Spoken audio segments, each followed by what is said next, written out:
And welcome to the Shooter's Roll for another episode of the podcast made by fans for the fans. I'm D-Swizzle, and joining me tonight, as he does, one-on-one here tonight, my boy from the hood. What up, Jay?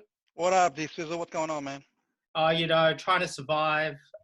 It's been quite a tough week, just getting mentally in gear. I think with everyone around the world, everyone's just hanging to, um, you know, get out, but do the right thing. I think Absolutely. with everybody else, not to overindulge and not to break, the guidelines and the rules about socializing, because it is very important to still It is. abide by government um, recommendations That's to right. stay at home. And developments are going to happen this week regarding going out and the easing back into the workplace for the benefit of the economy. But look, I am feeling it, just more so that whole human aspect of being with people, being in social Yeah. context. I miss that too, trust me. Yeah, I miss that. But what's keeping us going though, and I'm sure the same for you, is this this this series, the Last Dance. It's been quite an incredible series so far. I mean, we're in week 3 or 5 of the episode releases on Netflix, and the way this week's episodes have uh, come out, I've really enjoyed episode, in particular episode 5. I thought was such a great episode, and episode 6. Episode 5 delving into the Jordan global brand, his impact on choosing his endorsements, his game speaking, his game being the biggest endorsement. It was such a good episode for me, and it just kick-started off really well when they intro the episode playing Nas and Lauryn Hill with Yeah. I was like, I oh, Rule the World. I mean, I was getting so into it, just from that intro about what was going on. How did you find the episode? to me, the episodes get more and more juicier and more interesting as it unfolds. And it goes in more in different aspects of Jordan's life. So now they're here really hitting the main um, expansion of Jordan's brand and everything else. And even now it's going into his smaller moments into the locker room. Yeah. It's going into it's expanding on his nostalgia with his brand, the clothing. And I just thought, man, this is really great. Like, I'm sure we're going to get his children will be on there. I personally think it will be on.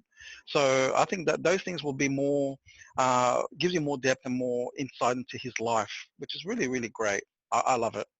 Just on that, the concept of the Jordan brand, you're a sneakerhead, as are a lot of our listeners and followers. What did you make of the focus on choosing the shoe brand, and Jordan's initial hesitation to join with what was then the upstart Nike? I don't blame him because he only would only go with what he knows. So like the saying goes, better the devil you know. So he knew Adidas because he wore Adidas before, and of course it's like us going into. Like, I go to a brand that I don't know, so which a brand that I haven't bought, which is probably Peak being sponsoring Delavadova. I've never bought a Peak, so it's like you trying to buy that sneaker. You don't know what it's like. You don't know how it feels. So you go venturing into the unknown. Um, and I don't blame him, but luckily he actually listened to his parents. And your parents are there for a reason, and listen to his parents, and now look where he is now. So it's good they listen to his parents, or else I don't know if it would be the same as impact as he would have now if he joined Adidas at that point. Because at that point, from what I read, Adidas wasn't really a basketball brand. They were mainly focusing on track, and they didn't really sort of were looking for Jordan to expand their brand. They were more, um, I think more athletic driven, and I don't think basketball wasn't even on the radar. I think so. He made a good move by going to a startup Nike and a growing brand, which they were both on the same path. So they were hand in hand in growing, and now the global icons. How I many mean, years later? So that's fantastic, isn't it? it started off really great, didn't it? I mean, the whole concept of, it's his name, it's Air Jordan, Mm, right? The marketing behind it was, it's genius, really. it is. When It it is. came to it, it was the Nike was developing a new system, a new air cushioning system for their shoes, and who better to promote it but the guy who spends his time playing ball up in the air? I That's mean, right. it was just a Exactly. match made in heaven. I thought it was very serendipitous, and Mm, for the time. I mean, we see these memes now, don't we? We see, you know, the fools of Adidas, bypassing Michael and the like. But ultimately, it was meant to be, and it was one of those. marriage made in heaven. That's right. It was like that, and just jumping forward now, because the show did jump forward to this. MJ's last game at the Mecca, that is the New York Knicks MSG. Um, how good was it that he played his final game as a Bull uh, at Madison Square Garden, wearing the Jordan ones, and for me, my takeaway was the evolution and the development of footwear, because Mm, he was calling it that his feet were bleeding during yeah, the game. I that's mean, right. still incredible performance when it comes down to it, because he still ripped it up in that final game. That's Uh, right. it was it was incredible, and it just sort of built the Bulls' um, season, and kept that juggernaut of their final three-peat season That's right. uh, on track. And it was just an amazing game, just to see the footwear, and how candid he was about how the footwear was really hurting him, but he didn't want to change shoes because he was having a great game. There's a bit of Yeah, superstition in that. that's right. And he had his Jordan 13s on the sideline. I watched that game. I've watched that game like more than 10 times already, and I love that game because he did like really great moves in that game. But as a baller, you would know that it's if you look good, feel good, play good. That's the three aspects of it. When I say feel good, not necessarily him feeling good in the shoe, but he was feeling it. So Yeah, if he was feeling it, continue on. He even said he was playing a good game. He doesn't want to take it off. And as a baller, when you're playing good in a particular shoe, whether it hurts or not, hey, leave it on, keep going. So that tells you the dedication, and the whole thing has living up to his name um, in the shoe is fantastic. So he wore his Air Jordan ones um, the first and last game at the Mecca. yeah. So it tells you something that's fantastic, isn't it? Now, would you have taken them off? Look, I was actually I had that very same episode. Look, I don't want to write off Adidas here because I like Adidas. That's fine. But I actually bought a D Rose. I forgot, but it was a Christmas colored D Rose shoe. I could tell you what, I played in it. I couldn't play in it. I was on the hardwood, but I couldn't play. I was in so much pain, but it affected everything. I mean, I think his pain tolerance for that was, I think he could tolerate it, but he was in pain. My pain tolerance for these shoes, I couldn't tolerate it. I was in pain. I was hobbling up and down. And then I'm going to say what he says. I couldn't be more happy when I took it off. Once I took it off, I cleaned it up and I sold it on eBay. I couldn't wear it anymore. I like, you know what? These look good, but they can't perform. But I'm sure Don't, he can don't perform. tell me that they were the D Rose ones, because I owned a pair of D Rose ones, No, and I no, thought no, they no. were really They great. weren't ones. No, they weren't ones. I think there were twos or threes. I can't remember because I really. Once I took them off, I'm like, you know what? Clean it up, sell it on eBay. Off it goes. I couldn't handle it anymore. I couldn't wear it because I just thought, Plus, you know what? Yeah. plus you own too many shoes anyway, right? Like, No, not anymore. No, I've only got like 30 pairs of shoes now. I don't have that much. Oh man, but you know that final NBA season with the Bulls in '98, such an epic season. Yes. And episode 6 transitioned into who their opponent was going to be Mm, in the Jazz, sharing the best record in the league that season.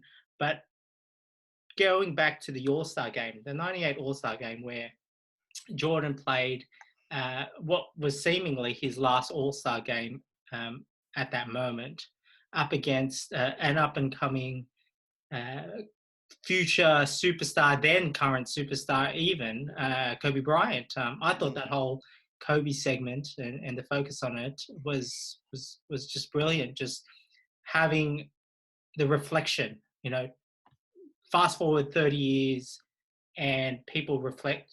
Sorry, my math's not great. 20 years, Mm. um, and how old men can sit down and talk about, you know, when they were young. I thought that was quite incredible.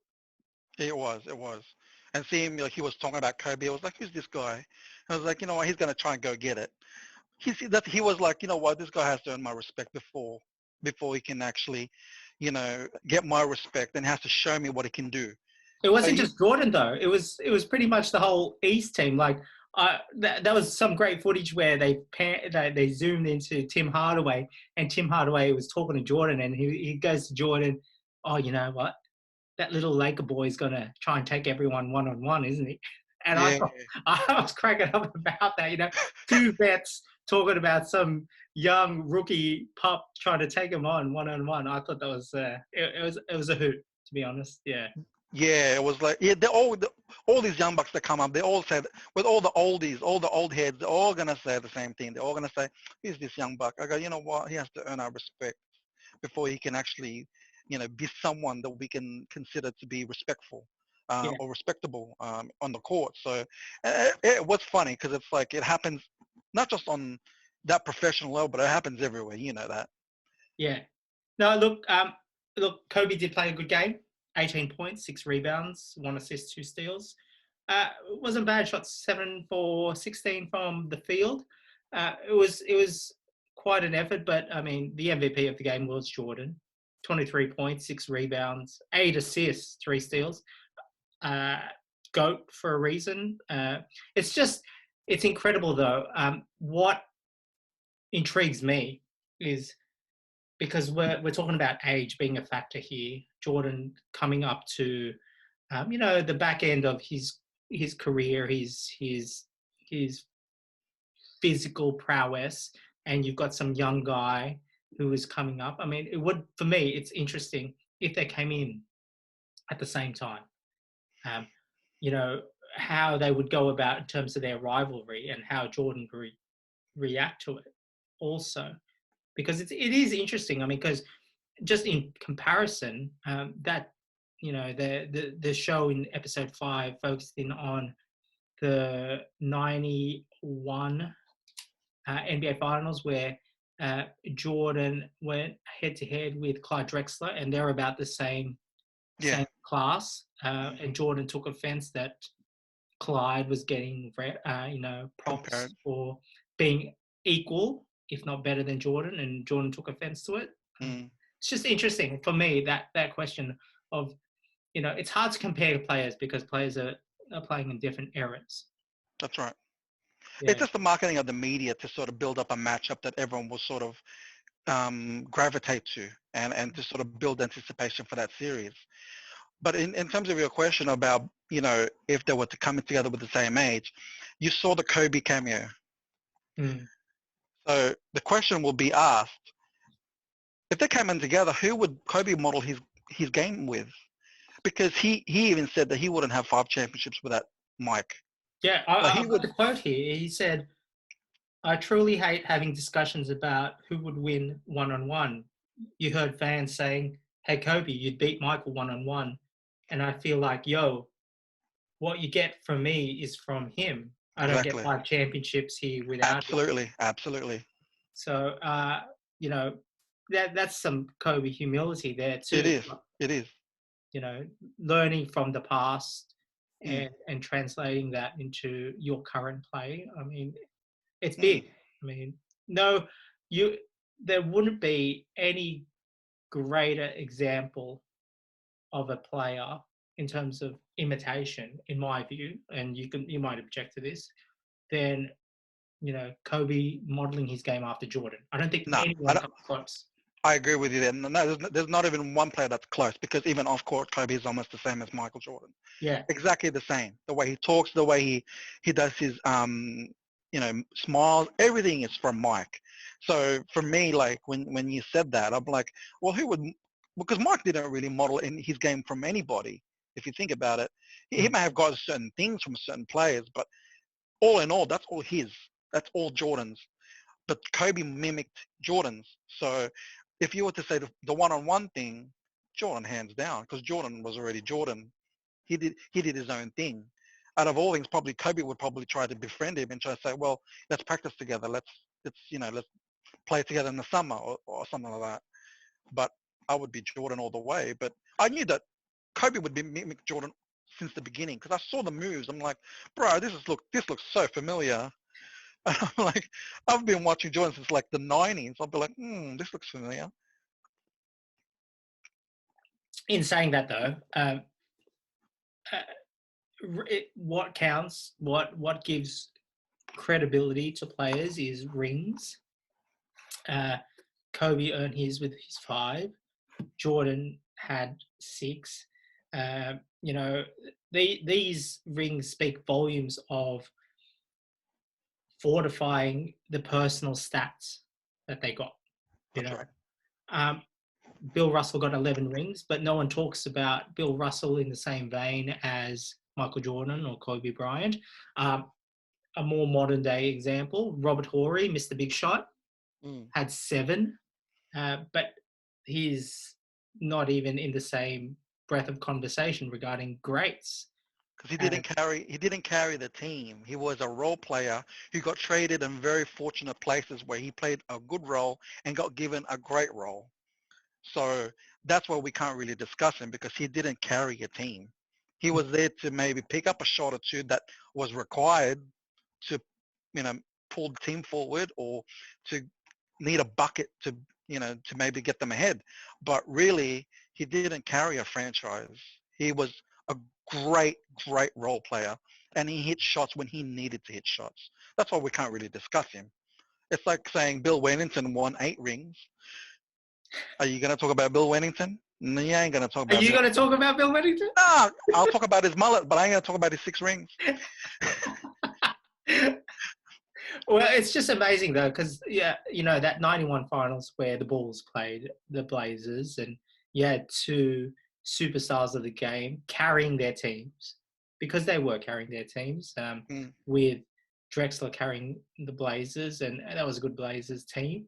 But it's just amazing how much, you fast forward 20 plus years, and those iconic moments, the Jordan shrug, it's iconic. It's famous. It is. The That's 6 right. 3-pointers in game 1. It's just amazing. He just got hot that game, and the modern game is built on threes, and it's easy enough for players to shoot 6 in a game. But yeah, if you go for more, go for more. Why not? Yeah, but back then, shooting threes was still a big no-no unless you were, classified as a shot. Unless you have a license to do so. Yeah, exactly. Yeah. Exactly. I mean, centers these days shoot threes. That's right.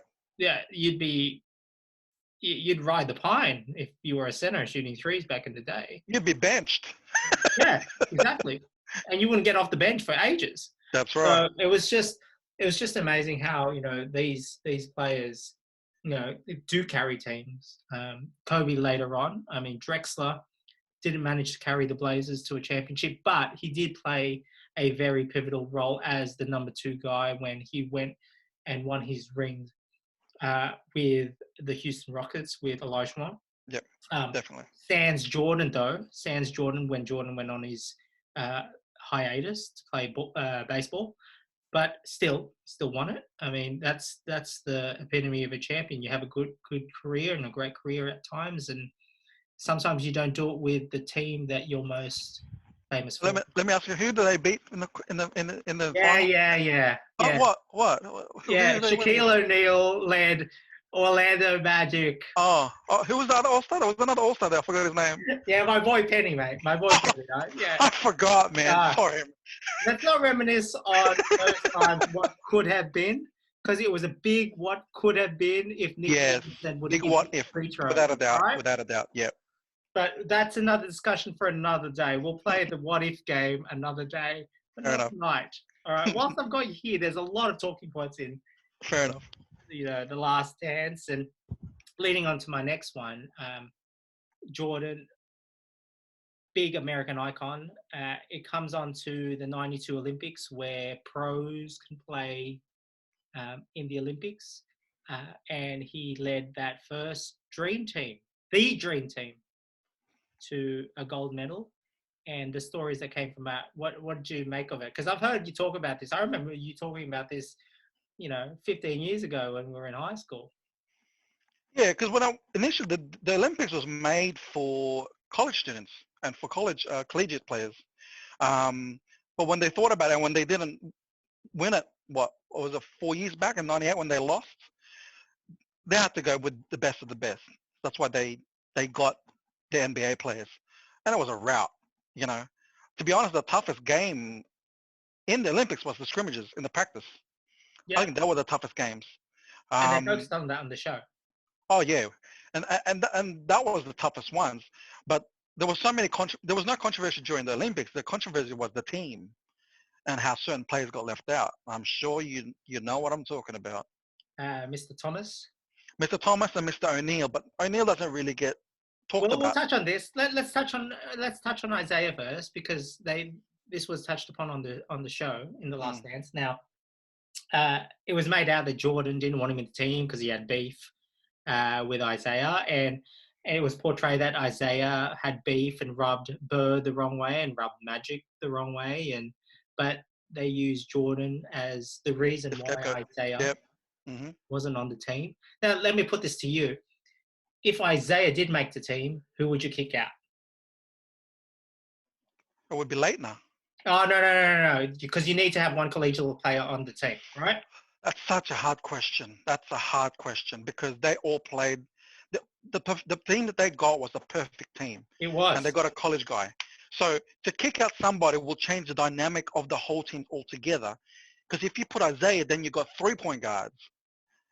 So if you're going to kick one out, see, you need defense, you need shooting, you need bigs, and they've got the perfect mix already. But if you're going to, I don't know if I can kick someone out.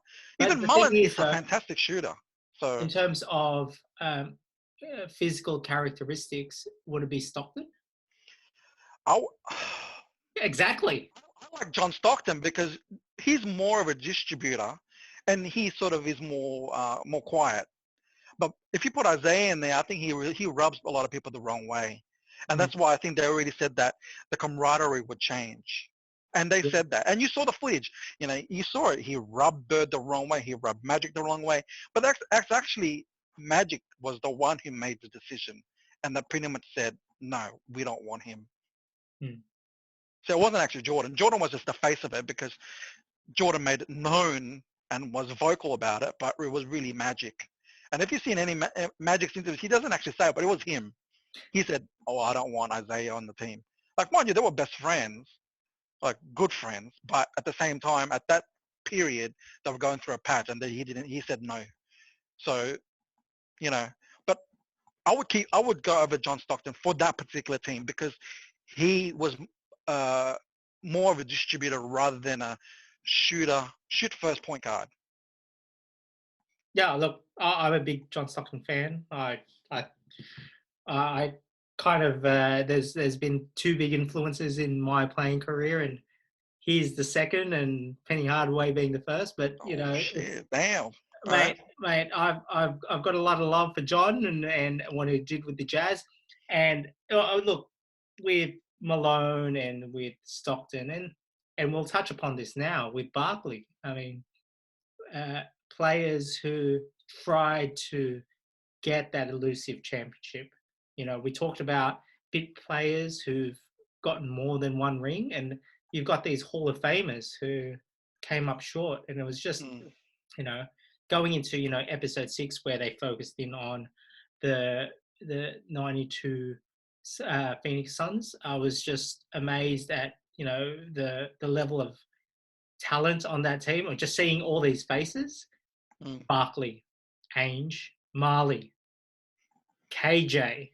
I mean, that's a name, you know, that harkens back. I still remember those Converse commercials starring Kevin Johnson, who I bought has his shoes. turned into a big politician now in Sacramento. the States. So it's just amazing how people evolve. But just on that series, like, Charles was, you know, probably at the same trajectory in terms of playing prowess as Jordan at the time. He was on that peak. He was aging. He was heavier set, so his speed was never going to be a big facet of his game going forward. And he was an undersized power forward at that. Right. But just to see these players who toil away and never get that ring because of MJ. Yeah. It's incredible. I mean, we can go through the list. I mean, we can call them the stolen generation. Oh, incredible. Like, Drexler was fortunate that he managed to team up and go back to Houston to play with. Slammer Jammer Olajuwon, Yeah. But Barkley ended up walking away without a ring. No. Peyton got lucky with Miami. That's right. But I don't believe, and correct me if I don't think Sean Kemp ended up finishing with a ring. No, he didn't. And then you've got the Jazz boys in Stockton and Malone, who both finished without a ring, even though Malone was close in that heavyweight Lakers team. Yeah, it looks good on paper, but not necessarily translate into success. So, I mean, that was another ring that Kobe should have had. That's right. When you think about it, I mean, that could have been the equalizing sixth ring. That's right. All up. It's just interesting how these players, you know, spend, because a lot of players now move. There's no, you know, one team, one player. There's no loyalty anymore. It's just whereabouts, whoever wants you and where it's going to be more successful. Yeah. That's right. Gone are the days where you write it out like Stockton, 18 years in one franchise. I mean, props to him for doing that. I mean, even Barkley moved. Drexler moved. Kemp even moved, but that was for other reasons. But Malone went ring chasing. That's right. It's incredible how these players ended up like that. But moving on to, you know, the times of where it was amplified in the Olympics. Jordan's brand was phenomenal. He brought the NBA onto the international stage, if it wasn't already at that time, but certainly more so during that time. That's right. And episode 6 of The Last Dance focused in on the chipping away at the Jordan brand, the high standard that Jordan set. What did you make of episode 6 and the criticisms of Jordan's character? Yeah, like I said, he did. If he can do it from the start, he probably wouldn't go the same route. But I think that's sort of amplified too much. I think he would sort of slightly do it different. And mind you, there was no Twitter, there was no Facebook. Yeah. And it got to him. But it's kind of hard, especially with the way he is. I mean, there's cameras as soon as he leaves, there's cameras as soon as he comes. So it's also really interesting when he was laying in that hotel room with the cigar and just sort of telling it how it is.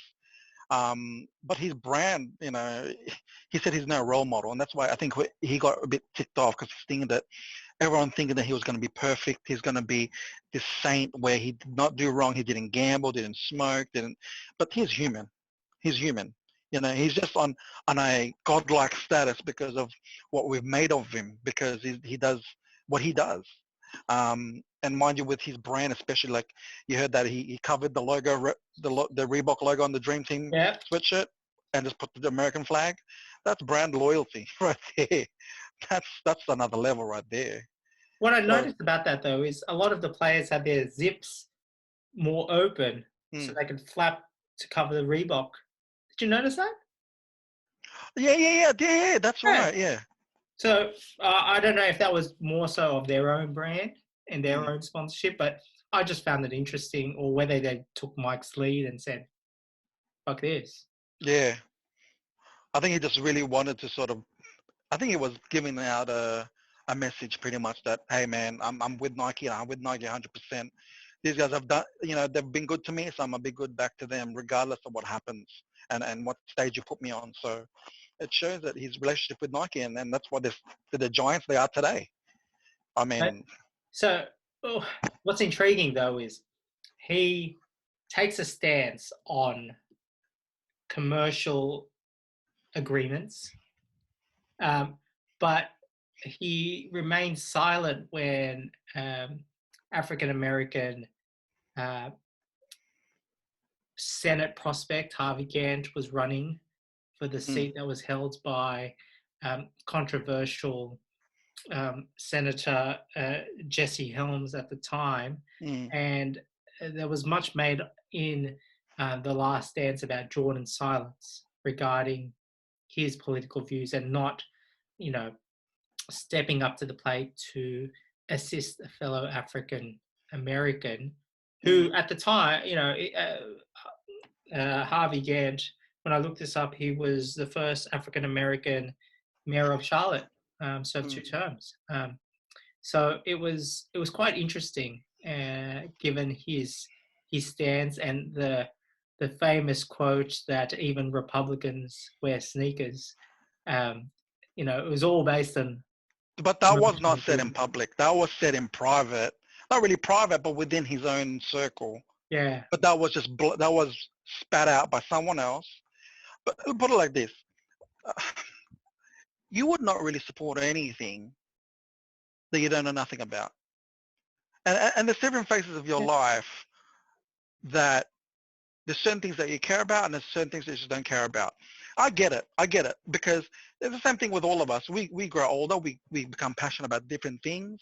I don't really think about politics up until recently because I'm getting older and I know now that it affects everything that I'm surrounded with and what's going on. I can tell you that like within your 20s, I could not give a damn who the hell the next prime minister is. So I don't really blame him because he was in his space just about him and his brand and his family and his basketball. That's it. You know what? That's fine. And we don't want to support anybody that you know nothing about and you don't really have a passion for. That yeah, doesn't sort of tell you anything. So it sort of doesn't, I don't really blame him, nor do I go against him. Jordan's still Jordan to me. Good on him. It's not like he supports, you know, corruption or anything like that. Nah, this is just something that's not in his realm at that time. And you know what? That's fair enough. That's cool. But they were comparing to Muhammad Ali, how Ali stood for something. yeah, But that's fine. But Ali went through a different thing because Ali went to jail, and that's why he changed his name too. See, it's different moments for different things for different players, and that's fine. I would never hold it against him. He stood for what he knew and what he stood for at that time. That's fine. That's fine with me. And Jordan will be Jordan. It's not going to change my opinion of the brand, and I'm still going to buy his product. So, But my last talking point for tonight is what's been made out of Jordan's gambling tendencies. okay. Views on that? Yeah, I noticed the bit of an eye roll there. Look, Explain. the man has earned millions. Let him spend his money the way he wants it. It's not like he's not paying the bills or he's not supporting his family. If he's got the money, man, let the man spend his money. That's it. You But know, we're talking about obscene amounts that he's gambling away, that and the frequency. obscene amounts because he has an obscene amount of money. Yeah, So it sort of balances out anyway. But at the same time, you could smash him. You could criticize him. if he's not looking after his family, or if he's barely paying the bills, or, if he's living paycheck to paycheck. Yeah, go smash him. But the man earns so much money. Let it be. He earned it. Let him do what he wants. He has the right to do so. It's not illegal. So if he wants to gamble, let him spend. But the obscene amounts, I'm sure that's amplified. I'm sure it's not. I'm sure it's not. But I don't. I'll probably take the opposite view here because I'm not going to agree with you all the time, That's fine. Jay. That's all right. That's all right. But what I'm just thinking is, I think he was in a fortunate position to be in regarding the way he could carry out his playtime. There were snippets in The Last Dance about where the big boys played cards in the back of the plane, and where Yes, I saw that. the chump change was in the front with Kerr, Bushler, and I believe it was Paxson playing blackjack at the front, and that Jordan just wanted to join in so that he could take their money. I mean, that's right. The competitive spirit. Absolutely. But for me, it's more of, and it's not bagging out Jordan. It's more of analyzing the driving factors. It's this competitiveness that he's shrouded his gambling. He's addicted. No doubt, he's addicted. I don't know if he could, if there was an opportunity. It was shown that he was, with his security detail, that he was flipping a dime. That's a dime, bro. Come on, man.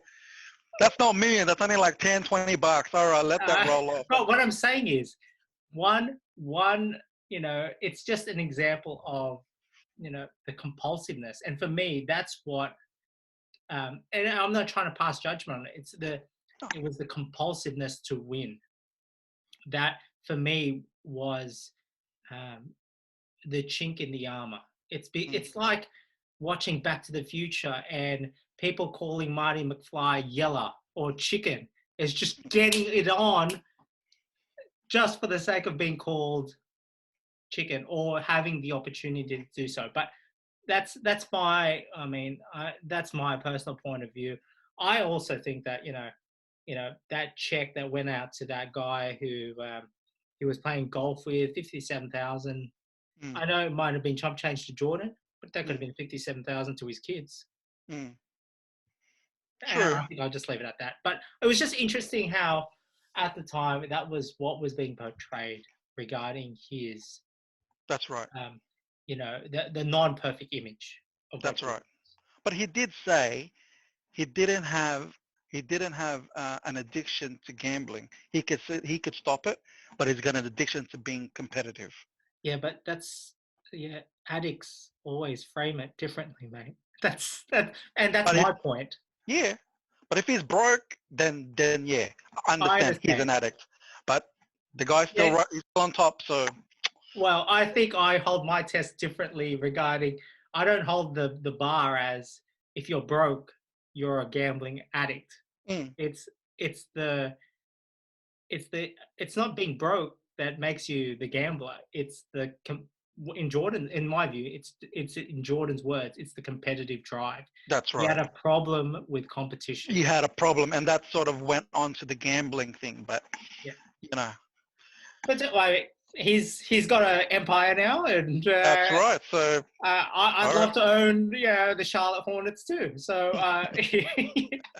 props to him. I mean, my goal is to one day own the Sydney Kings. I start at that level, but that's my goal. I love the Sydney Kings, and I would one day love to own. That's my personal goals. Hey, that's not bad, man. I like that. Before we finish up, any final thoughts? Anything that caught your attention that we haven't raised tonight? I just thought how, from looking at it in hindsight, I think the media played a major role in him walking away. And I think it wasn't so much the NBA saying that he had a gambling problem or he got suspended from gambling. And there was some paperwork shown or even said that, it wasn't because of the gambling he walked away. I think he just really had enough of the spotlight, trying to find flaws in Jordan and to sort of bring him down Right.